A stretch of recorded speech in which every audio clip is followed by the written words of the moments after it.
Слава на Бога! Започваме обещаните пророчески обзори. Това е първият от тях. Една снежна топка от лавината. Лавината от информация, лавината от послания, които Бог ни дава. И причината Бог днес да издига толкова много пророци е, че те оповестяват Неговото Слово, което Той им е дал и Той го изпълнява. Бог върши днес велики дела, има голяма духовна битка. В момента в света се води огромна духовна война и ние имаме нужда от това да чуваме Божия глас. Да знаем какво Бог говори. И Неговият глас е твърд, непоколебим и властен. Всичко върви според Божия план.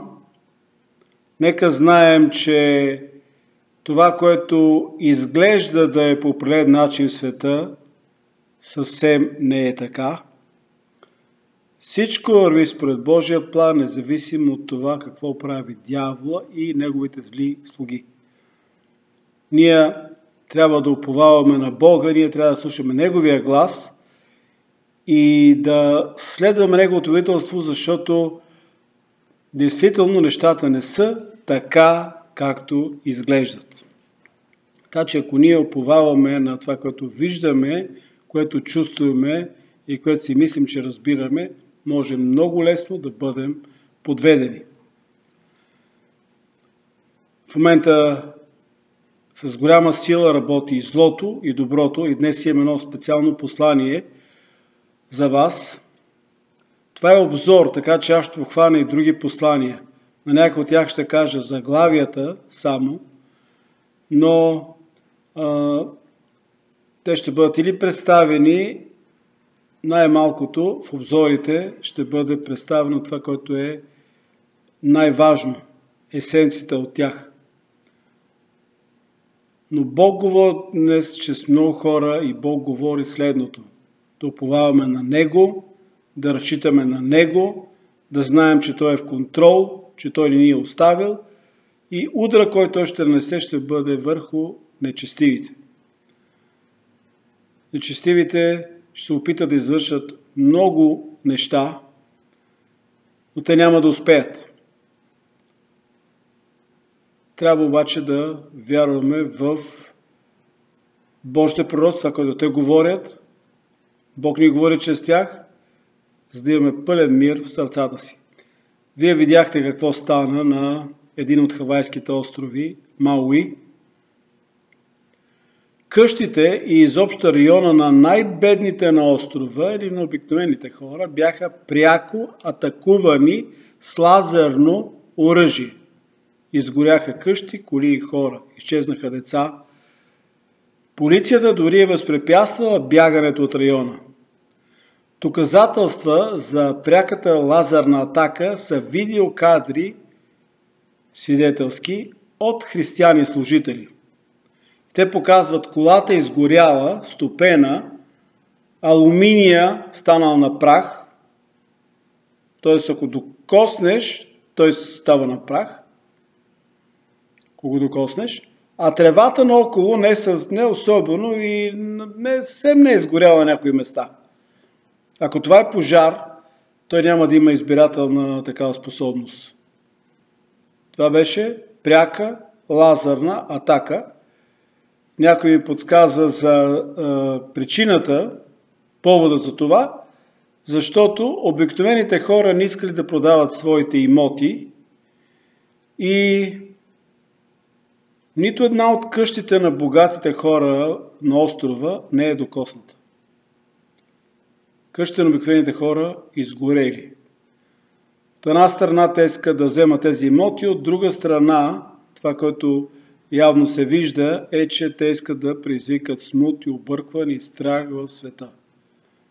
Това не беше обикновен пожар, това беше дело на нечестивия, но Бог ще даде възмездието.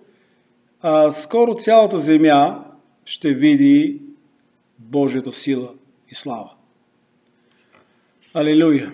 Това е причината ние да предаваме тези обзори, тези пророчества, да ги предаваме, защото ако Бог говори, то трябва да бъде разпространено. Вярвам да вярвате в това.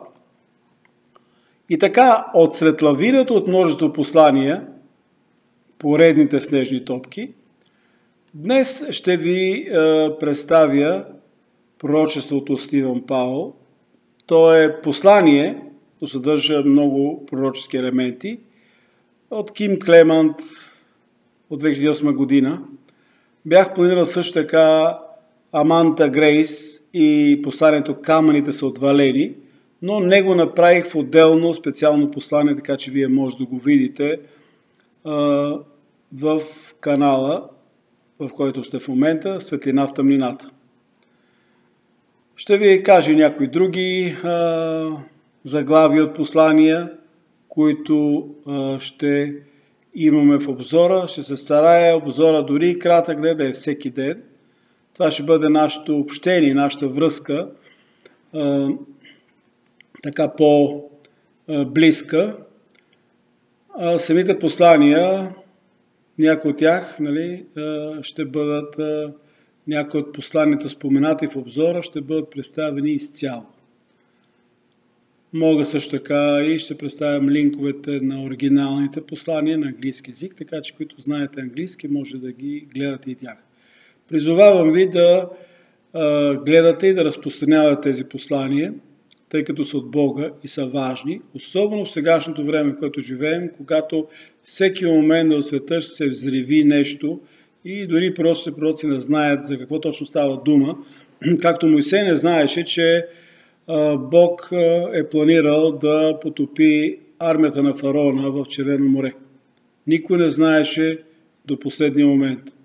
Това не се бе случило преди, беше чудо голямо от Господа, както и сега никой не знае как Бог ще подейства срещу нечестивите, но това ще стане и ще има голямо разтърсване. Голямо разтърсване. И то наближава, и това е причината сега в Торонто е 2 часа и 40 минути през нощта, аз да бъда пред камерата и да записам това послание. То е от една страна за да почнат най-после пророческите обзори, а от друга страна да ви кажа за това, да имате пълен мир в сърцата си и да уповавате на Господа и да вярвате, че Той своите ще защити, както по времето на фараона за Египет беше мрак, за Божия народ беше светлина. Така че стойте в светлината на Исус Христос, стойте в Божието присъствие. На тези от вас, които не сте още там, които не сте поканили, не сте призовали Исус Христос в живота си, не сте отхвърлили греха, може да го направите сега. Призовете Господ в живота си, изповядайте Му, че вие сте грешници и приемете жертвата на Исус Христос на кръста на Голгота. Няма специална молитва. Има различни молитви, но те са само образец, както примерно в Божия Бог. Винаги публикуваме молитва за спасение. Аз ще ви кажа сега една така, тази, която имаме примерно публикувана в брой 66, най-новия за сега брой. Тя е само образец. Но аз искам да помогна на тези, които желаят в момента да приемат Исус Христос за личен Спасител, да го направят. Това е жизненно важно. Това е важно за твоята вечност, къде ще прекараш вечността, и това е важно за живота ти на земята и във времената, които сега живеем. Ето молитвата. Ще казвам по-бавно, за да могат да я повтарят тези, които желаят да поканят Господа в живота си.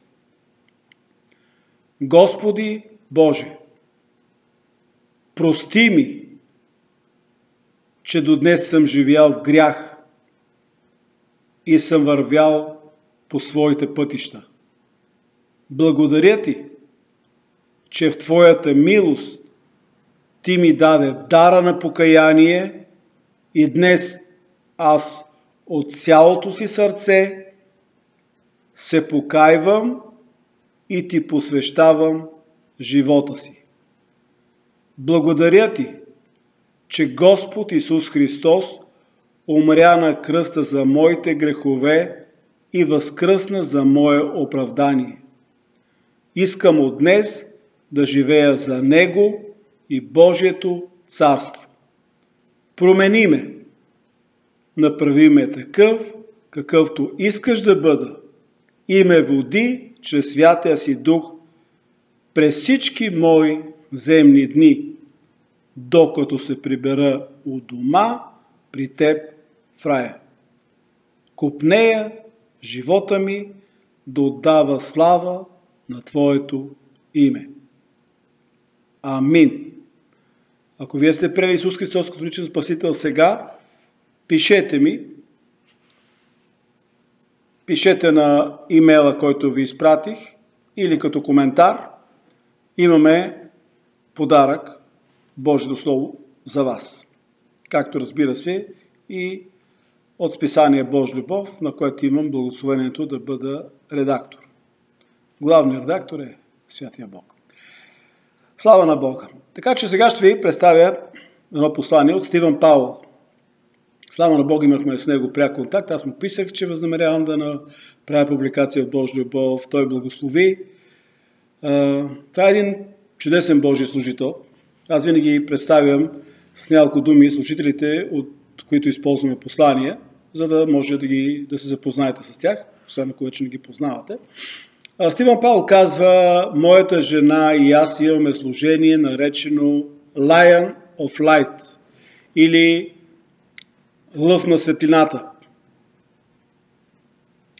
Вярвам да е точен превода ми. Аз съм на пълновременно служение, напълно отдаден на Божието дело. Мой коментар.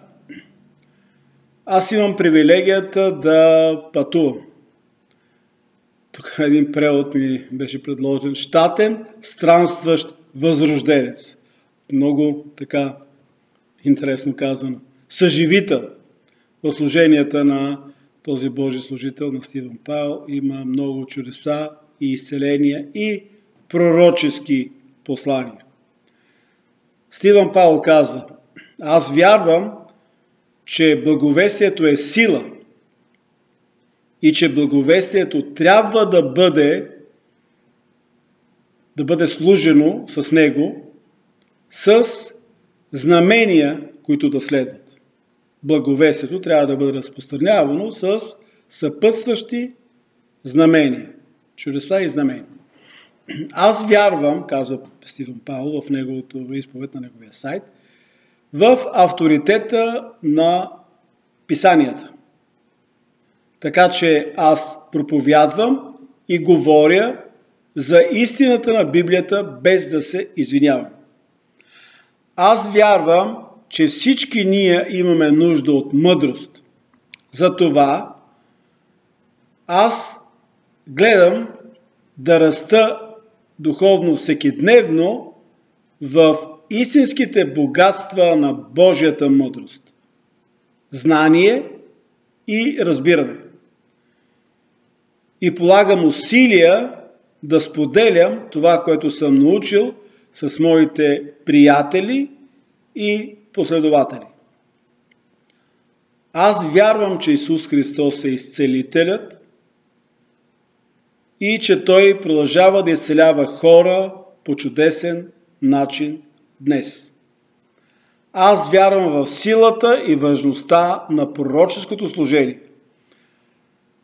Аз вярвам, че ако ти си дете на Бога, Божият Дух живее в теб и ти дава достъп до сърцето и ума на Бога. И ние, като вярващи, имаме отговорността да изразим Неговото сърце и ум. С вяра. С вяра. И да правим това сред нашите брати и сестри в църквата, а също така и на хората в света. Когато аз подарих на пастор Стивън Пауъл за моето намерение да публикувам Божия любов материал от него, той кратко ми писа: благословение, пасторе, разбира се, чул се свободен да използваш което ти желаеш, то ме за Божия слава и само посочи източника. И така, аз се запознах с Стивън Пауъл покрай книгата му "Коронавирусът и какво следва след него". Той ми писа на 16 април 2020 година, преди повече от 3 години, и неговото, т.е. посланието му касае това, което света беше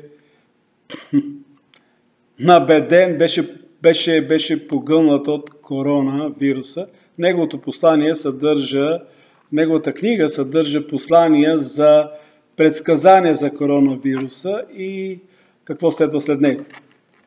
Ако някой от вас иска да получи тази книга, имаме на английски език, вече не е достъпна на интернет, но бих могъл да му я изпратя. Пишете ми в коментарите или на имейла, ще посоча имейла долу, светлина в тъмнината на gmail.com. Ще бъде написано също така. Ето посланието, което Стивън Пауъл споделя. Казвам го сега.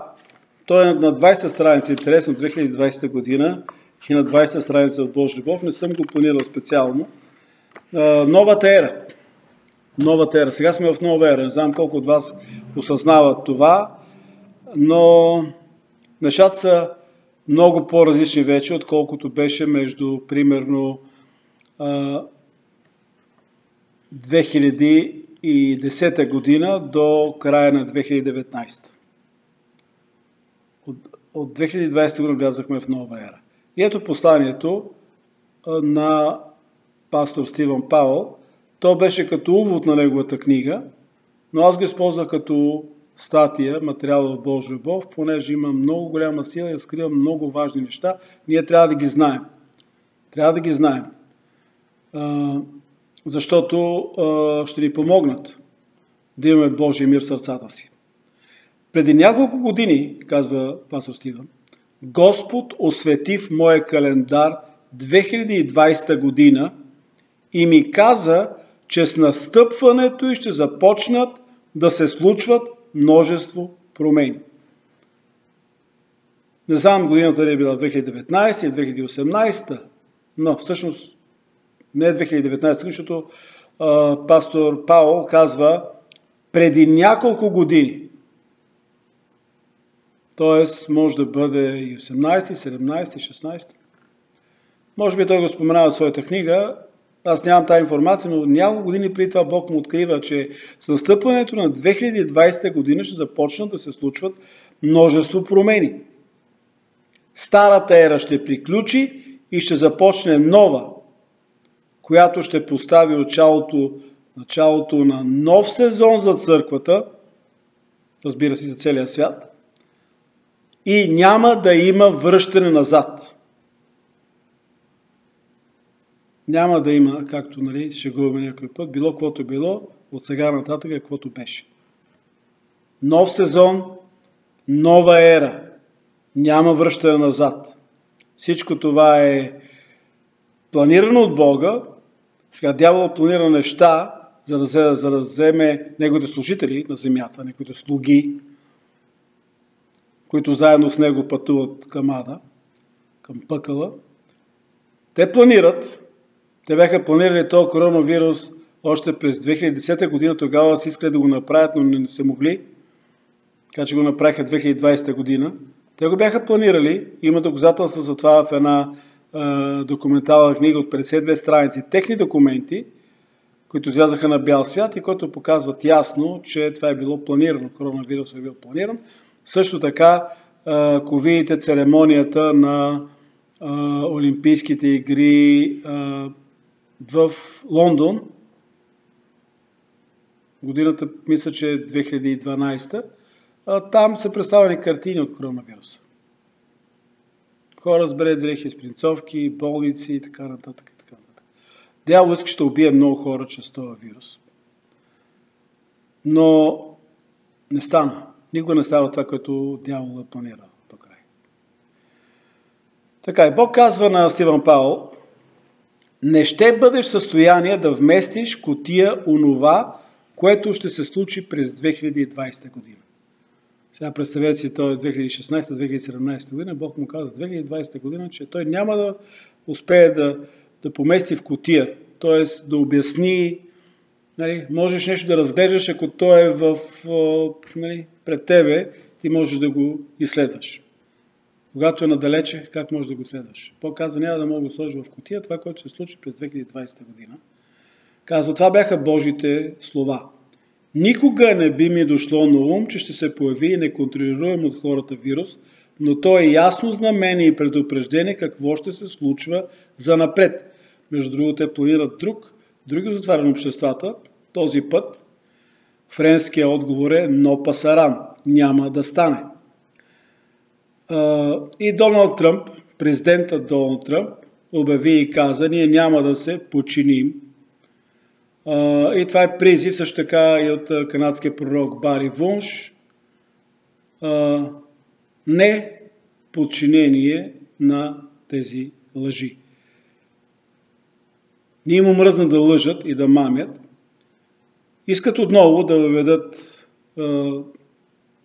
такова затваряне обществата. Посланието на Доналд Тръмп и на Бари Вунш аз ще представя или в специално послание, или в обзора. Както коронавируса се разпространи по света с незначителна съпротива, така през следващите години явления ще залеят света и ще изглежда невъзможно да бъдат спряни.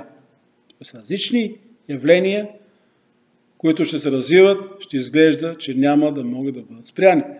Това ще бъдат дела, забележете, както ви казах, одеве, както съм споменал и преди. Това ще бъдат дела както на тъмнината, така и на светлината. Това е, което трябва да знаем, че едновременно действат и светлината и тъмнината. Разбира се, Божите дела са несравнимо по-велики, само че няма да чуете за тях по радио, телевизията и по вестниците. По светските медии. Ще ги чуете от Божите пророци и приемете с вяра това, което те говорят, защото вие трябва да повярвате на Божите пророци, а не на пророците на Ваала. Медиите са Ваала.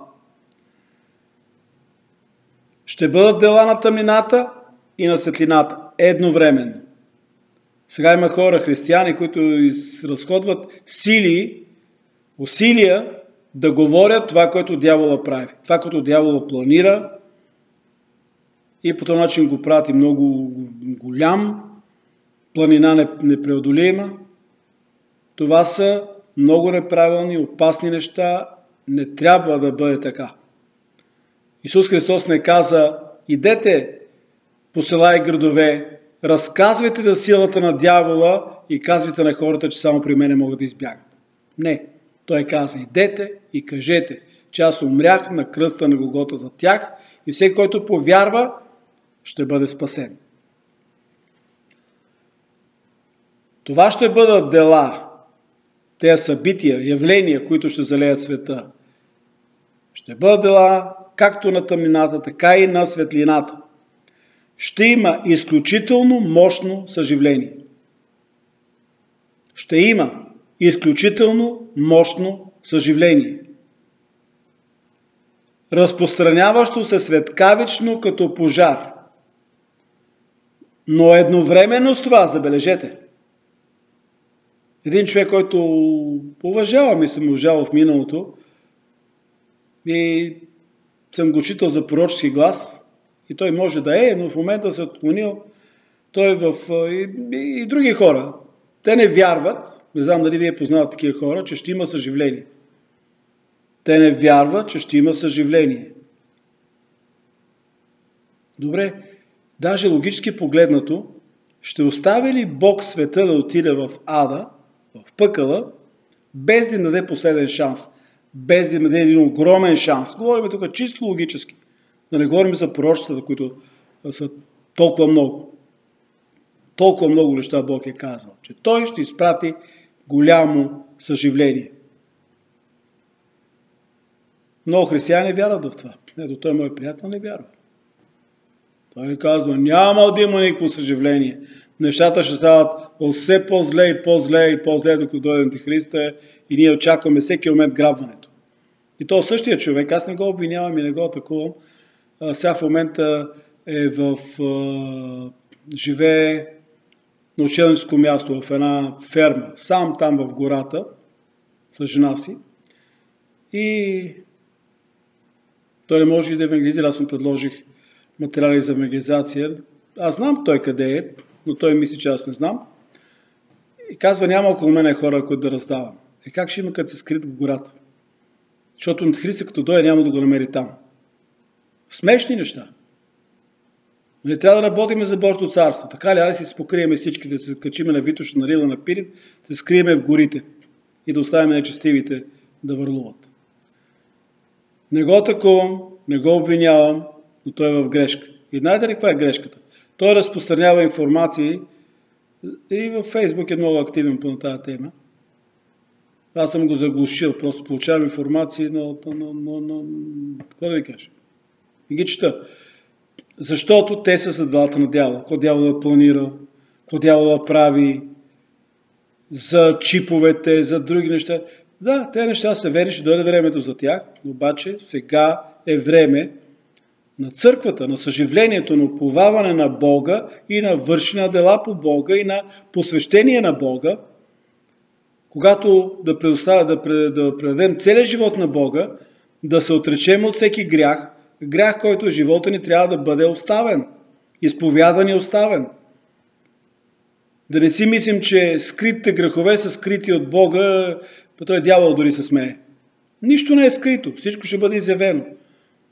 Но ние трябва да бъдем чисти и святи пред Бога. Ние трябва да стремим към това. Разбира се, не може да го направим без силата на Святия Дух.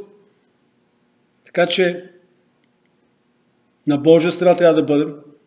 Този вирус, който Бог допусна и тази кражба на изборите, който Бог допусна и беше капан за нечестивите, искаха също така да изявят, имаше цел да изяви кой на коя страна ще застане. И знаете ли, много християни и много лидери дори станаха на страната на нечестивите. Даже в миналото послание, което направих на Аманда Грейс, камъните са отвалени, вижте го, чуйте го. Сега казва ясно, че Бог много строго говори. Знам, някой може да казва, това не е от Бога, това не го вярвам. Добре, твой проблем, обаче ако от Бога, и то е от Бога, много строго. Казва, някои мои служители вместо да разпространяват Божието Слово, приеха да служат на дявола. Сега вижте по какъв начин става това. Там е обяснено. Има неща, които не са разбираеми от пръв поглед, обаче са истина. Но Бог говори много строго, много изобличително. Божия глас е по-силен от грамотевица. Трябва да вземем Бога несериозно. Вяра в Бога е да взимаш Бога несериозно. Иначе за каква вяра говорим? На хора, които ми говорят за вяра, му казват, имате ли Библия вкъщи? О, не, такова нещо вкъщи няма. Слава на Бога, не са българи, поляци са, но скъпоценни за Господа хора. За религия говорят, Библия няма. Днес се случи така да бъдем в техния дом и те се хвалиха това, което има в дома. И тя им каза, имате всичко, но ви липсва най-важното. Те са погледали, кое ни липсва, кое е най-важното. Тя им каза Божието Слово. Аз ще ви го донеса на полски език. Така че за първи път ще получат тези хора в Библия. Това са хора, които се считат за християни, католици. О, казва, колко пъти свещеника ни посещава. Добре да е свещеника ви посещава. Може би и нещо получава, за да ги посети. Но имената ви записани ли са в книгата на живота? Ама те дори не знаят дали има книга на живота. Сериозно. Ние трябва да разпространяваме Божието Слово, а не делата на дявола. Аз вярвам, че той мой приятел ще се обърне и всички останали служители, които са на грешен път, ще се върнат, защото нещата са наистина сериозни. Има един материал, който аз ви четах от тук, от там, на минали послания, и който казва за един човек, който имал борба с Бога. Вие знаете кой е той? Яков. Ма той е в минали поколения. Има един, който сигурно не единствен, но един, който също е в борба с Бога, който има близко общение с Бога и неща, които Бог му открива и неща, които Бог променя в него и той предава себе си, посвещава себе си на Бога. Той човек се казва Доналд Тръмп. И тук има едно послание, което е, не знам, то е доста пророческо, но то е пророческо, но то показва, че много пъти, сега няма да го проща, може би в бъдеще, макар че можеше, но не искам да правя такъв завой. Ще го прочета изцяло. Вие може да го видите на страницата на Божия любов, на списание Божия любов, брой 66 и на 24-та страница вие може да го видите. Борба с Бог. Така че, ще даде време да го прочета цялото, но тук говори, аз прочитам само на началото, сънувах, че пътувам в автобус, пълен с поддръжници на президента Доналд Тръмп. Това е човек, който Бог е избрал. Неочаквано в него влезе духовен служител, когото познавах и с гневно и зачервено лице извика: Тръмп не спечели изборите. Той държеше златен трофей и сипеше порой от хули. И така нататък. Тук говорим за служители. И Святия Дух по-натам говори на доктор Патриция Грин.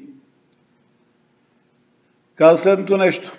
Свят Дух ми каза: дете мое, мнозина ще бъдат ядосани, когато Тръмп се върне на поста си като президент. Той никога не е представил да бъде президент, но когато се върне видимо на поста си. Това са онези, които се настроиха срещу моите пророци и ги нарекоха лъжепророци. Тук става за служители. Това е много сериозно. Защото говори Бог. Тук не говори някой президент, тук не говори някой ръководител на корпорация, тук говори Бог. Някой няма да приемат, че говори Бог, но това е техен проблем. Защото нещата са сериозни обаче. Нещата са сериозни. Бог казва: това ще бъдат онези, които се настроиха срещу моите пророци и ги нарекоха лъжепророци. Те ще бъдат разгневени, че са били в грешка относно пророците. С досада сега те ще трябва да приемат, че Доналд Тръмп спечели. Не само спечели, знаете ли, един филм има, който се казва на български превод да е най-великото шоу на света. The greatest show on the earth. Вижте го на този филм. Гледайте го. Може да сложа линк към него. Питайте ме също така за него, аз ще ви изпратя филма. Мисля, че това е един от най-известни филми днес. Наскоро представен. Беше излъчен в предаването на Стив Шулц. Онзи ден. Аз го гледах, поразителен филм. И във филма, той е документален филм, в един момент бива показана картата, истинската карта на изборните резултати от 2020 година. И щатите са... Всички щати са почти червени. Тук там е някое синьо. Победата на Доналд Тръмп беше съкрушителна. Мисля, че може да бъде дори 80 на 20%. 80 на 20%. Това е истината. И сега казва досада, тези служители сега ще трябва да приемат, че Доналд Тръмп спечели. Тези, които се опълчиха срещу мен, нападайки моите пророци, ще бъдат наказани, казва Господ. Това са сериозни неща. Някои аз ще отстраня от служение, а други ще се разделят с живота си на земята. Аз вече започнах да върша това. Тук при това се говори, че Доналд Тръмп е също като борба с Бога пил, както и Яков. Казва, кълбойските ботуши представляват твърдостта и способността на Тръмп да свърши работата. Те ще му бъдат нужни, когато се върне в Белия дром. Ти правилно разпозна, че Тръмп, точно като Яков, се бори с мен и накуцване, което ти видя, е защото той беше наранен но въпреки всичко остана на крака и се движи напред. Това няма да бъде накуцване за цял живот, както при Яков.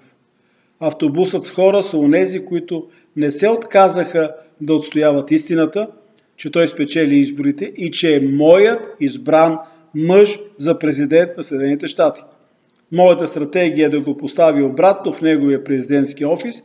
Тези, които се опълчат срещу нея, скоро ще претърпят загуби. Аз съм издигнал служители, които активно действат за изпълнението на моя план. Поставил съм ключови хора, които ще обърнат курса на тази страна. Аз ви прочетах почти целият материал, само не ви прочетах за пасажа от Библията, където Яков се бори с Бога, защото по подобен начин Тръмп се е борил с Бога. Божий човек, предавайки живота си на Господа, посвещавайки се. Пророчество на Ким Клемент за Доналд Тръмп от много години преди той да се кандидатира за президент, казва: аз ще издигна молещ се президент. Когато той встъпи в длъжност, първоначално няма да бъде молещ се президент, но по-късно ще стане. Много неща могат да се кажат на тая тема. И така продължавам с посланието на Стивън Пауъл. Казва: ще има изключително мощно съживление, разпространяващо светкавично като пожар, но временно с това ще върлуват голяма заблуда и зло, които ще намерят път към сърцата и умовете на много хора и ще ги заразят. Сърцата и умовете на много хора ще бъдат замъглени и те няма да могат да виждат истината както е. Това е сериозно. Защо така ще бъде? Защото са отхвърли истината. Когато човек отхвърли истината, ще повярва на лъжата. Няма среден път. Небесното привличане към Господ Исус Христос ще бъде най-мощното в историята на човечеството. Чувал съм сравнение.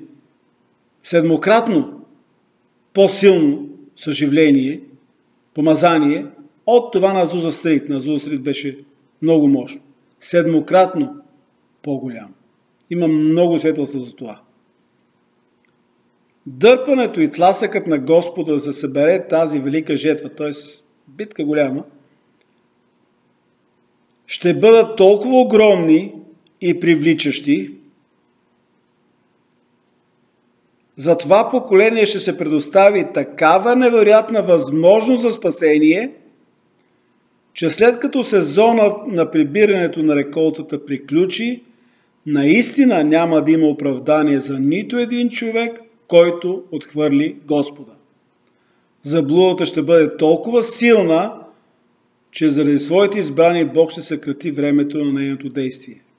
Матей 24 глава 22 стих. Живеем в бурните времена на изключително мощна светлина. Ето как е описано Божието дело, Божието действие, съживлението. Изключително мощна светлина. И, от друга страна, непрогледна тъмнина.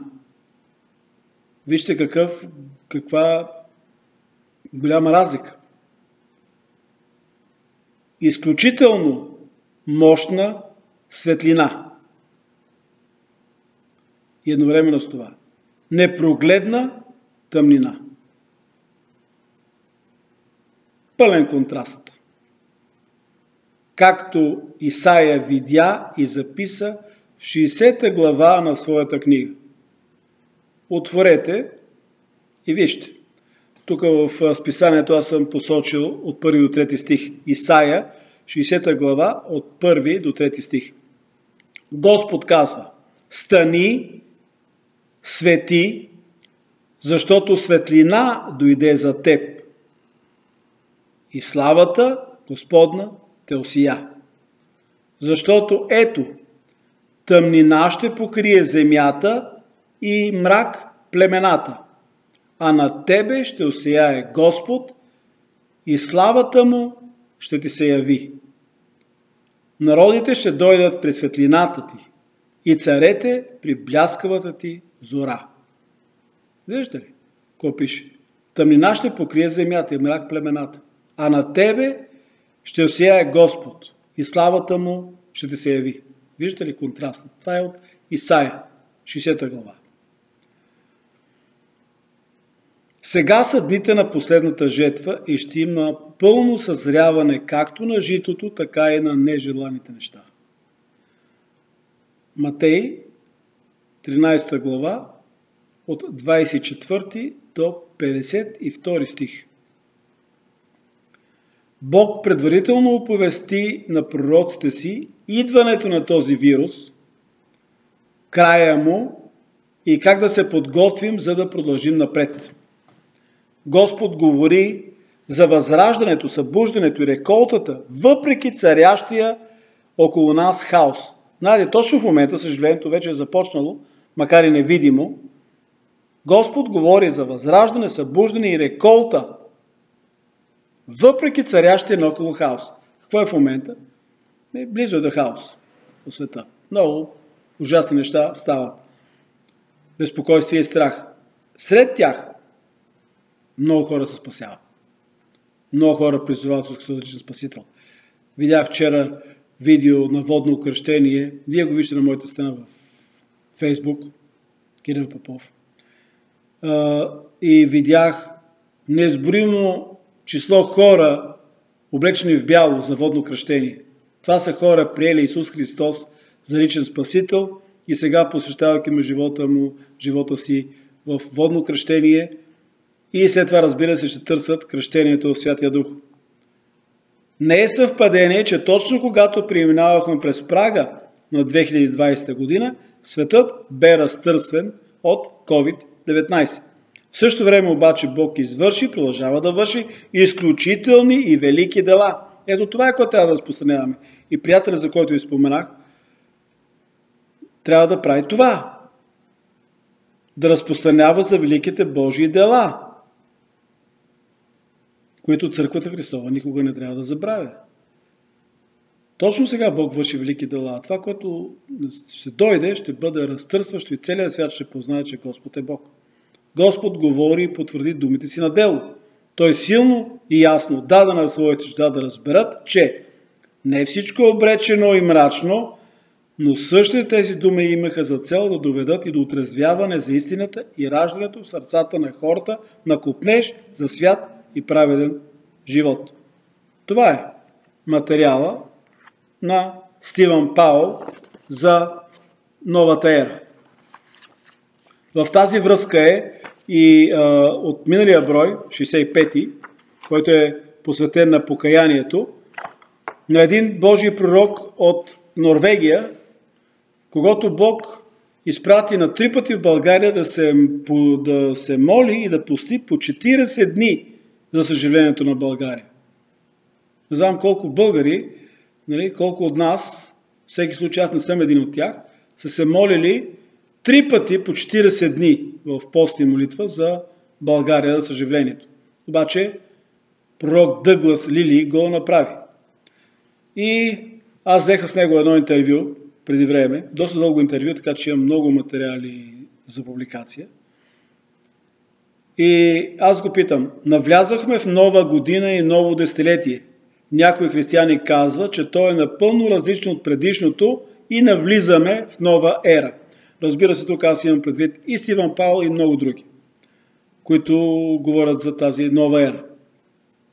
Дъглас Лили, пророк Дъглас Лили, Божий служител от Норвегия, ми каза следното нещо.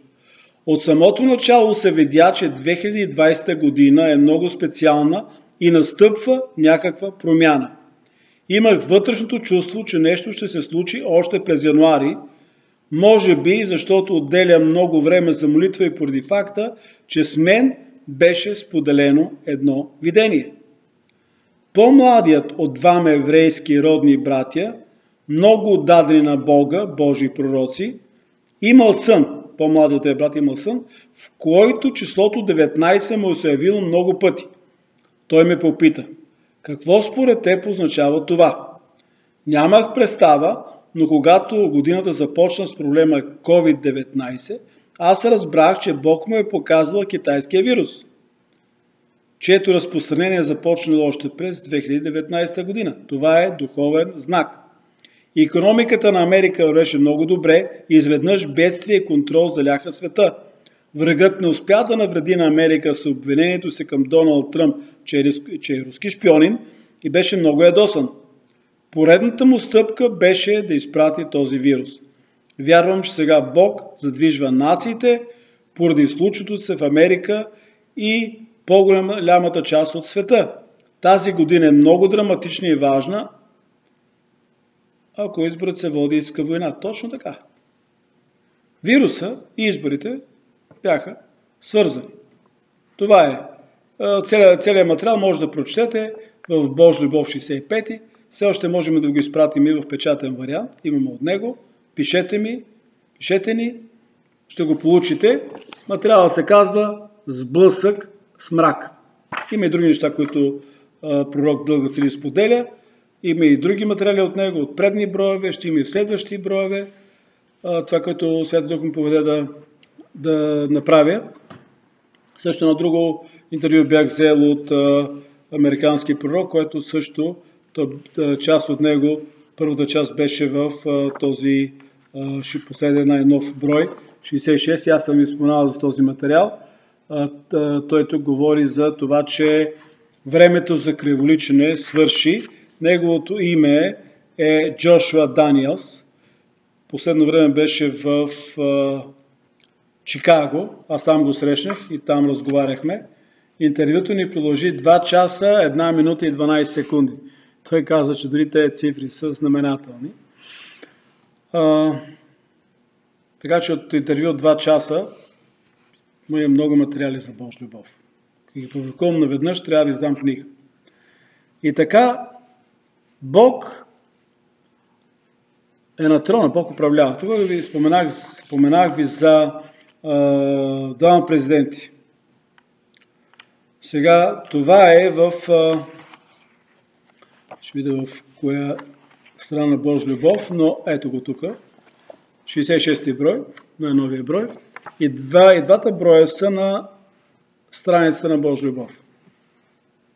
Идете, прочетете ги, те са пълни с пророчки послания. Даже аз се очудвам как съм могъл да събития, които сега стават, нали, преди години да ги пишеме, да говорим за тях. Ами това става само чрез Святия Дух. Аз, никой от редакция на Божия любов, не бихме могли да направим това. Обаче Бог и сега, затова аз много пъти цитирам списанието, защото Бог е дал послание. Не е от нас, от Него. Вижте какво говори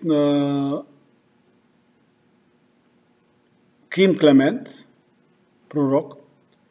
Той вече при Господа, Бог го употреби много мощно, вярвам, свърши служението му на земята, но то продължава, то е невероятно. Толкова пророчески послания. Пророчество от Ким Клемент дадено на 4 април 2008 година. Точно месеца, когато аз се преместих от България в Канада. Понеже Бог им беше говорил още през 1994 година, че един ден той ще ни изпрати в Торонто. Че първото ми служение е в Атина, а след това, относно чужбина, ще бъде в Торонто. Не в Монреал или в Ванкувър, точно в Торонто. И така стана. Но в определеното време, 14 години след като ми даде това обещание, Бог отвори вратите Канада. Сега сме тук по Божия благодат и по Божий план. Натам Бог ще каже, Бог знае. Ние сме слуги на Господа. Пророчеството на Ким Клемент дадено на 4 април 2008 година в Сиатъл, щата Вашингтон. И те ще кажат, но сега има втори президент. Как можем да имаме двама президенти? Какво означава втори президент? И първия си е там, да се прибавя втори. Искат да съборят първия, ама те не могат да го съборят, защото той си е президент, даже спечелил изборите. А сега имаме двама президенти. Това е 2008 година. Говори с 2020 година. Как ви се струва? Кой може да направи такова точно предсказание, да опише събития, които са в бъдещето? Сигурно дявола не може и никой човек не може. Само Бог. В 2008 година говори за двама президенти. Необичайно нещо, нали? Казвахът Господа. Защо човек с двойно съзнание да се изправи срещу хората? Това е тълкование на тези думи. Не. Те ще кажат, имаме двама президенти, какво да правим сега? Не се страхувайте, защото Бог каза, както обещах преди време, това е моя нация. Америка. Да, много хора в Америка живеят за дявола, както виждате служители на дявола, но които стават в фалшивото управление, демоничното управление. Моя нация, Америка, любима моя, казва Господ. Аз ще променя нещата според времето и сезона. Наближава това време. Сега сме 2023 година. А тук се говори през 2008 година. 15 години. Преди 15 години е казано това, което ще стане сега. Аз ви го казвам сега през пролета, че ще извадя на показ и разкрия неща, които са били скрити, за да може моята нация да върви напред с победа, чест и слава. Що Америка е призована да разпространява Божието Слово. Това е Божия план. Дявол се опитва да спре съживлението и се опитва да възпрепятства Божия план. Абсурд, напълно невъзможно. Моята нация ще върви напред с победа, чест и слава, казва Господ на силите. Алилуя! Алилуя! Но още някои заглавия след тези две послания. Джули Грин, тя има толкова много послания, че аз си мисля, че е добре да бъдат всичките едно по едно. Кое да ви кажа, аз си мисля дори, каквото друго правя през някои други послания, обзори и така нататък, винаги да поне прякото послание от Господа, което той дава на Джули Грин, да го представя. Поне прякото послание, което в принцип не са дълги, но са много мощни и съдържателни. Особено това, те не само от сега, но от днес. От днес сутринта. Посланието, което Бог даде чрез Джули Грин. Това не е от Джули Грин, от Бог. Много мощно, много твърдо и много успокояващо и благословено за християните. Ето някои заглавия, може съм споменавал и преди някои от тях, те ще бъдат представени или най-малкото в обзора в главните им черти, главните послания. Джули Грин, случват се експлозии, капаните са заложени. Позволяването измамата да мине на изборите през 2020 година беше огромен капан от Бога за нечестивите. Мощни стени падат, имена изобличени. Всичко приближава към много експлозивно място. Белия дом ще бъде разобличен. Така, мисля, че някои от тези заглавия аз споменах в представянето на обявяването на обзора. Той говори за огнената църква. Бари Вунш казва, той видя всичко край тях, край глобалистите да се сгромолясва. Хана Кунеман, зъл лидер осъден, 3 знака за връщането на 45-ти. 45-ти, това е 45-тия президент в Съединените щати, Доналд Тръмп. Цунами от Святия Дух. Също това и за Канада. Е в писанието Freedom Magazine, което започнах в Канада. Може да имате копия от него, само ми пишете, на английски език е. Ще представя някои послания от него и на български, за да може българската аудитория, българските християни и хора да го чуят и да го знаят. Имах намерение и ще го представя по принцип. Нали? Тим Шиц, пастор Тим Шиц, пророческо слово за септември 2023 година, ще го поставя поне в обзора. Джули Грин, пророческо слово от 8 септември, аз ви казах, нейното послание, това, което Бог е дава, то е за всеки ден да се гледат. Слава на Бога! Слава на Бога! Сега, тук от служенията, от тези неща, които съм подготвил, искам да ви спомена за някои неща. още, а именно примерно кои пророци, някои от имената на тези, които Бог е издигнал в днешно време. Както споменах, Джули Грин, Бари Вунш от Канада, Джули Грин от Щатите, Хан Кунеман, Даяна Ларкин, тук Марио Морило, Робин Бълок, Кат Кер, Ким Клемент, Кен Крисмас, Амана Грейс, Дъч Шиитс. Имаше, знаете, много мощен филм, излезнал на 4 юли, Звука на свободата. Верно сте го гледали. Други заглавия. Доналд Тръмп ще положи клетва за президент отново. Марио Морило, спешно пророчско видение за църквата. Ще е важно да го представя. Той е даден на 4 август. Ще го представя друг обзор. Бог планира изненадата на всички времена. Ким Клемент. Бог планира изненадата на всички времена. Ким Клемент е при Господа от 2020 година. Сега сме 2023 година. А пророчеството е дадено сигурно много преди това. Бог подготвя изненадата на всички времена. Изненада ще има както за Украина, така и за целия свят. Ще има много изненади. Пророчески YouTube канали аз ще ви посоча, за да може да ги следите, които знаят английски. Destiny Image, Prophetic Word, да ви казвам на английски, защото тези, които бихте ги гледали, те са на английски.